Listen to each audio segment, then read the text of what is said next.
Movies. We all watch them. They're fun, enjoyable, and sometimes even scary. I mainly enjoy spooky films, but I enjoy anything entertaining. Movies take a lot of time to be produced. Most of us don't realize how much work goes behind a motion picture. Casting, costumes, planning, designing, and even accounting go into this type of medium. During these moments, crucial steps have to be put in to create what the director and producers envisioned. Sometimes though, those moments can be interrupted, whether it would be poor planning, critical failures, or even dealing with a curse. A curse? What? What do you mean? Aren't curses a work of fiction? Most would say they are, but a lot say that they're more than coincidences. There have been many instances in movies where the set and aftermath have been cursed with a plethora of movies that I'll be talking about. But I won't be sharing them alone as, honestly, that's too scary. What if I get cursed? I don't need that in my life. Today, Pagan from Pagan Valley will be joining me to share some of his favorite cursed movies. I should also mention that most of these are horror productions, but some we'll be sharing aren't horror movies. I hope you will find this video interesting as we delve into some of the most cursed films ever.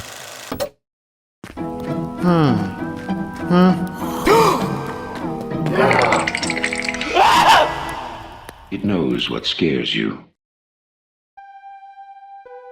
Poltergeist. Poltergeist is one of horror's most infamous titles that I only recently had the chance to visit. Being able to communicate with ghosts through a television set, you know curses can seep through real life.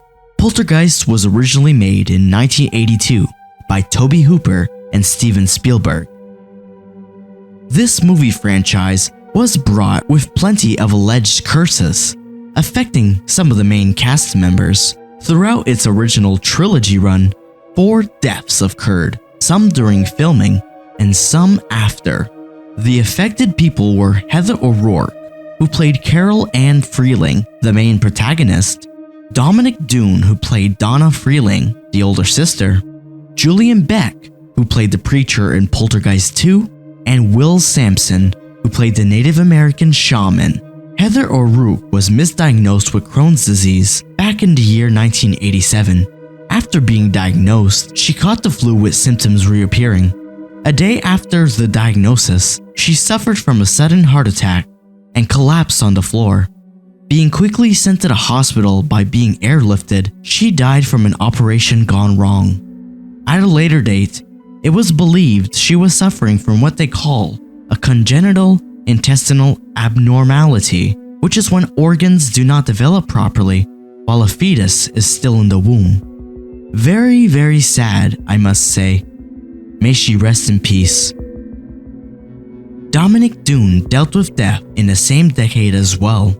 Doone went through a nasty breakup with her partner, John Sweeney. In November of 1982, Sweeney showed up at Doone's dwelling, begging and begging for her to take him back. Taken aback, Doone refused, but Sweeney then proceeded to grab her by the neck and choke her until she was unconscious, letting her die in her driveway in Hollywood. Sweeney, of course, was caught and was sentenced to 6.5 years in prison, but sadly was released after 3 years and 7 months. Man, personally, he should be in there for life. What he did was awful and uncalled for. Shame on him. May she rest in peace. Julian Beck was diagnosed with stomach cancer in 1983, and upon receiving this information, he unfortunately took his life as soon as the second film wrapped. May he rest in peace. Will Sampson had it rough as well, as he, unfortunately, passed away after undergoing a heart-lung transplant, which at the time had a pretty slim survival rate. May he rest in peace. The Poltergeist curse still stays infamous within the horror community. Let's all honor the people we lost in this tragedy. My condolences. Atuk. Based on a book of the same name, Atuk was a 1970 comedy taking place in New York City about an Inuit poet from Alaska who hides in an airplane that takes him to the Big Apple. There, he saves the life of a rich and powerful real estate mogul, where hijinks and gags between the two begin.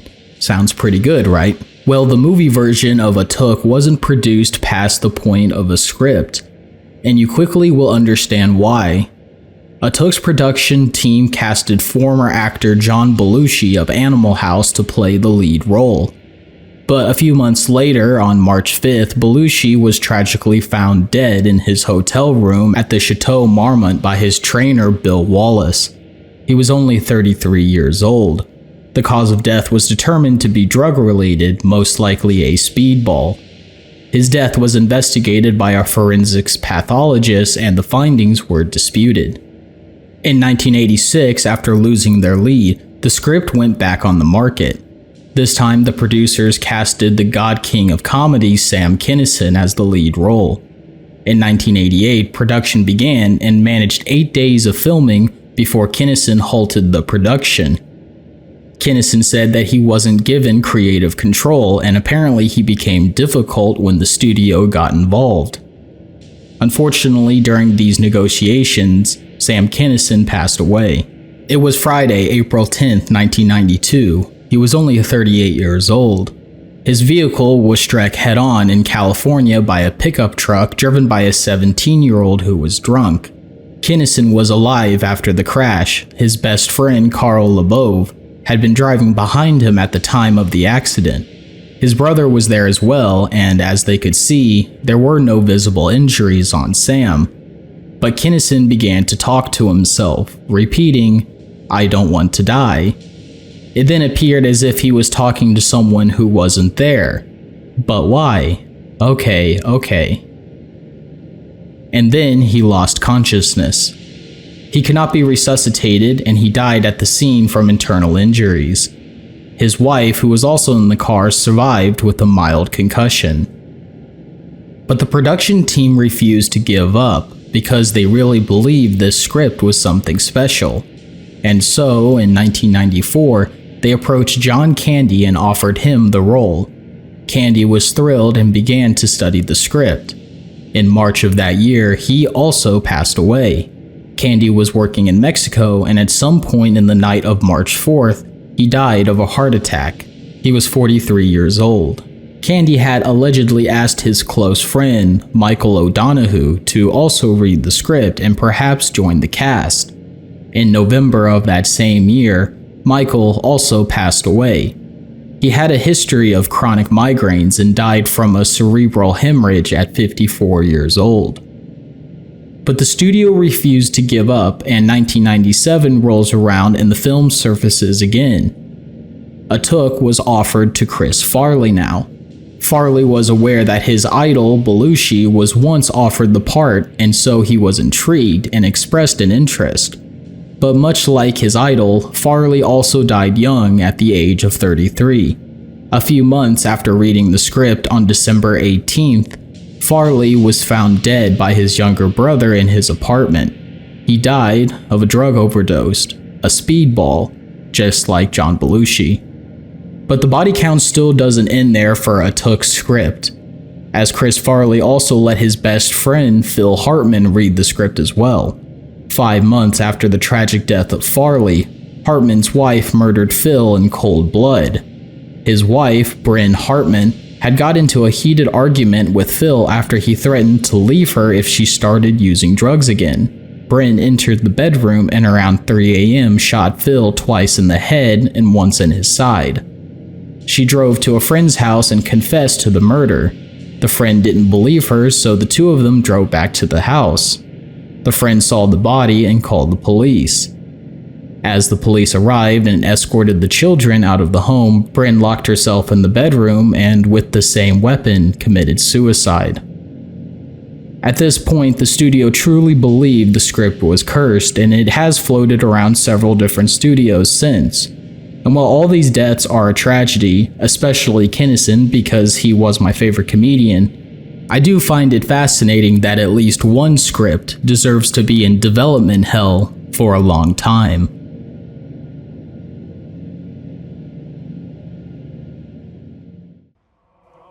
Exorcist. Known worldwide as the possession movie, William Friedkin's smash hit The Exorcist follows the story of Linda Blair, who gets possessed by a demon named Captain Howdy after playing with a Ouija board. After showing signs of possession with no help from medical professionals, it's up to a local priest to figure out how to stop this madness. With the approval to perform an exorcism, an expert comes in to save Reagan's life. Being inspired by the Exorcist movie writer of the book of the same name, William Peter Blatty, which is in fact based on a real-life incident dealing with a young boy in the late 1940s who ended up working for NASA. His name is Ronald Hunkler. This movie brought on many curses, especially dealing with the post-production of the film. Two of the characters that died in the movie died in real life while the movie was in post-production.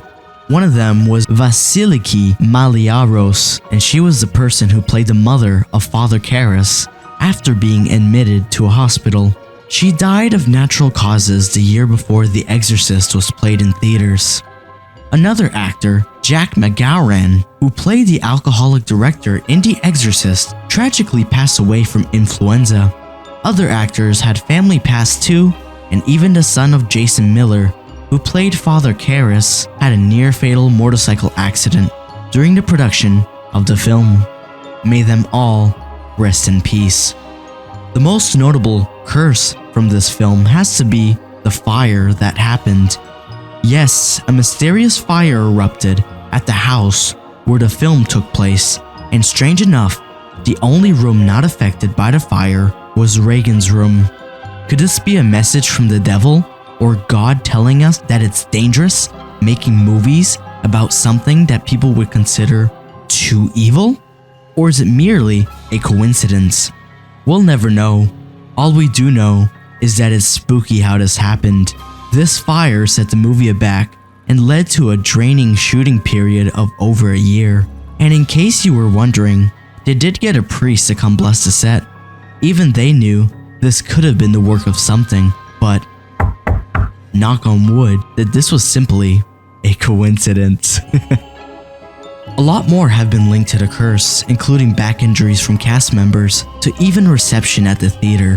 When the film was shown in theaters, ambulances and paramedics had to be on standby because of some moviegoers. Some reported cases stated that people ran out and felt ill, while others fainted while viewing. Keep in mind that back in the 70s, this type of movie was a new concept. All in all, The Exorcist is considered really cursed, and from all the things linked to it, I'd say so myself. The Conjuring. Known as one of modern horror's best franchises, The Conjuring follows the story of the Warrens, paranormal investigators out there trying to help families who are dealing with the paranormal. Based on people of the same name, Ed and Lorraine Warren face many demons and ghosts in these movies, but in real life, the actress who plays Lorraine Warren, Vera Farmiga, shared that something didn't feel right with her with the script, so she left it outside at night. The next morning though, she was welcomed with 3 slashes on her laptop. Talk about a big yikes. Crew members also shared that a certain type of wind followed them during shoots. Could this be the real Ed and Lorraine following the movie? Or could it be the paranormal entity that wanted to stop the production? Who knows? Also, part of the Conjuring universe is Annabelle, possibly known as 2010's haunted doll movie. Annabelle scared many people since its release in 2014. Annabelle is also based on a real story of a haunted doll of the same name.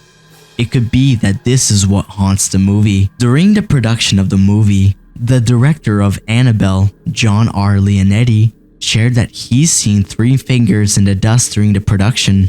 This is spooky because the main demon has 3 fingers. Very interesting coincidence. Another case where things go spooky is during the filming of the movie, they filmed in an old apartment where they claimed funky stuff went down. On the first day that they were shooting with the demon in the movie, They brought him up on the elevator. After walking around the room where they placed Talent, he walked under a glass light fixture. Instantly, the glass fixture falls down on his head. In the script though, they claimed in that hallway, the demon kills the janitor, which makes this utterly creepy. Cannibal Holocaust.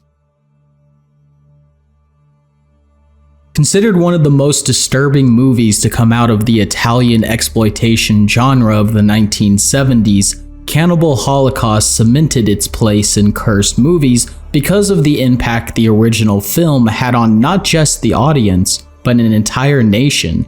Directed by Ruggero Deodato, Cannibal Holocaust is a combination of documentary and found footage centered around a team of American adventurers that enter the Amazon jungle. They make contact with an indigenous tribe, recording their experience with the native people. Except that would be the 1970s American fantasy, which is what the film is trying to criticize. As when the tribe turns against the outsiders to their way of life, their camera captures the Americans' violent demise.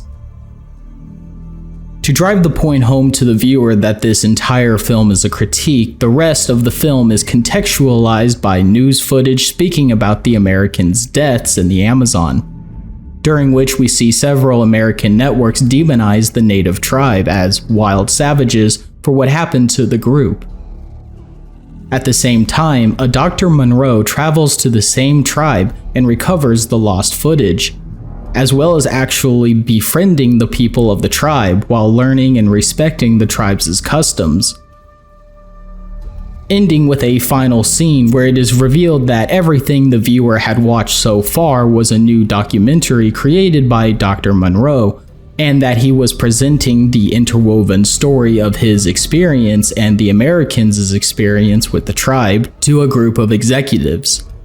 After seeing their shocked reactions, Dr. Monroe agrees to destroy the footage so no one would see what truly happened to the Americans, ending with a truly gut-wrenching scene where Dr. Monroe walks the streets of a crime-ridden New York and mutters to himself, "I wonder who the real cannibals are."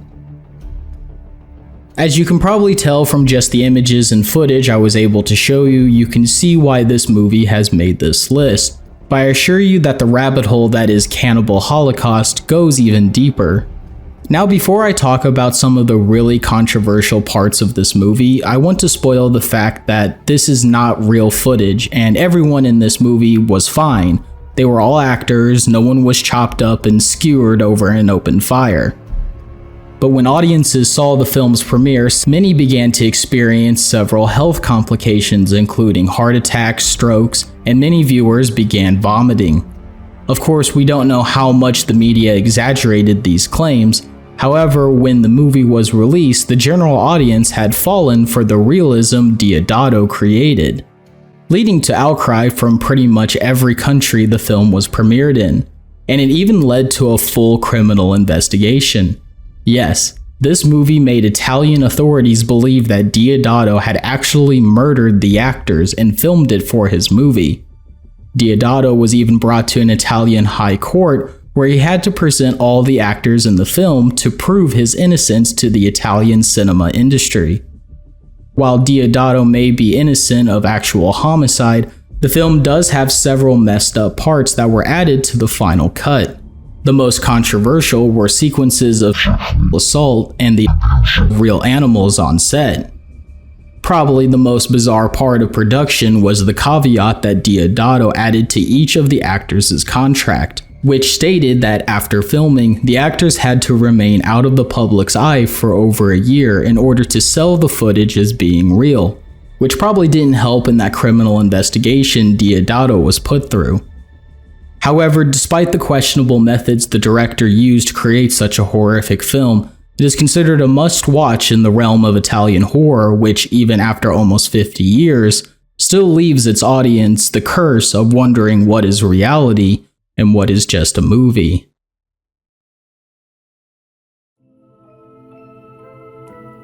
Antrum. I won't lie, this movie really came close to making it onto the list. And it would have if I hadn't done enough research. This 2018 documentary investigates a film from the 1970s called Antrum that has been passed around for decades. However, every time Antrum is premiered at a film festival, the film's curse leads to several deaths during its viewing.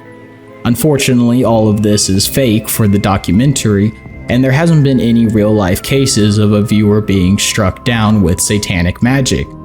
But boy, they really tried to convince you that it was cursed.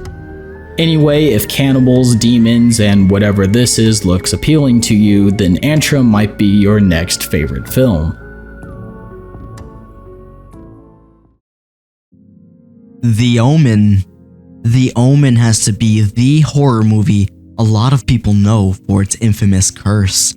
The Omen is a horror classic from 1976 that follows an American diplomat named Robert, who's played by Gregory Peck, and his wife in the film named Catherine, who's played by Lee Remick, who adopts a young boy, played by Harvey Steffens. As time goes on with the boy, they figure out that there's a chance that their son is the Antichrist, and wherever he goes, that doom follows. The Omen had real-life curses that affected the people working on the film, one involving a plane crash. Doom falls on the protagonist Gregory Peck after canceling a flight for unknown reasons. The plane crashed the very same day, all passengers on board. The most chilling part about this is that the plane landed on a vehicle with the pilot's family inside. This has to be one of the spookiest things to ever happen in my eyes. So sad, but so crazy. Supposedly though, this plane was supposed to be used for the film, but they decided not to use it. Could this be why it was cursed? Who knows? Another plane incident happened as well. As Peck was on the plane to head to the production of the film, the plane he was on got struck by lightning. Luckily, no one got hurt. What's weirder though is the film's writer took a separate plane, and sure enough, that one got struck by lightning as well. It really gives me the heebie-jeebies. Another unbelievable incident in this film was one night, Peck and others decided to dine out at a restaurant one evening. Before they went to the restaurant though, the building exploded. And speaking of explosions, Mace Neufeld, producer of The Omen, checked out of a hotel with his wife early in London. A short time after, that hotel exploded. According to reports though, they claimed the IRA was behind the several explosions, but many believe it was the work of the devil.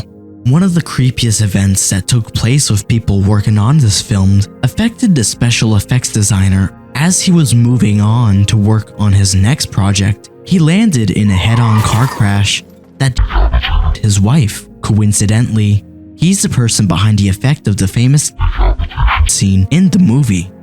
According to him, what he saw after the crash was a sign for a town called Omen, which was 66.6 kilometers away.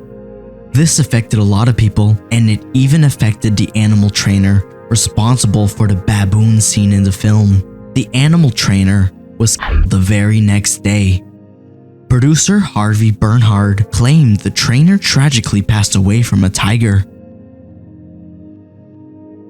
The Omen is one of the spookiest movies that had such unfortunate things tied with the production and crew. This story is something that sounds like a New York Times best-selling novel. May everyone who is affected rest in peace. Flower of Flesh and Blood. Created by artist Hideshi Hino based on his own manga series, the guinea pig movies feature the same kind of faux documentary feel as something like Faces of Death or Cannibal Holocaust, and they're legendary among hardcore horror fans. Without any real plot to speak of beyond Psycho kidnaps women and dismembers them in gruesome fashion while dressed as a samurai, the movies do feel less like a story and more like some forbidden home video. That said, two incidents lend it a particular air of menace. One is that a copy of Flower of Flesh and Blood was sent to the FBI by Charlie Sheen. Yes, Charlie Sheen, because he was convinced it was an actual snuff film. It was not, and all of the deaths and butchery were fake. The other is that a copy of the film was found in the home of a man named Susumu Miyazaki, a cannibalistic serial killer known as the Otaku, who was behind the kidnapping of 4 young girls between 1988 and 1989 in Japan. The film was believed to have inspired him, and the rumors say that it does the same to anyone who is unfortunate enough to obtain the film. I got a question for you. Do you know any other cursed movies out there? Whether it would be a horror movie or a non-horror movie? Tell me in the comments below. And thanks again to Pagan from Pagan Valley for joining me on this video. I just want to thank Toby for having me on. It's been a pleasure talking about some cursed movies. And if you want to see more content by me, I talk about a lot of analog horror series here on YouTube and some other lesser known horror projects from around the internet. So you can find me at Pagan Valley on YouTube. You can also follow me on Twitter. And also, subscribe to me, TobyPasta, and follow me everywhere at TobyPasta. Have a great day and stay spooky. Bye!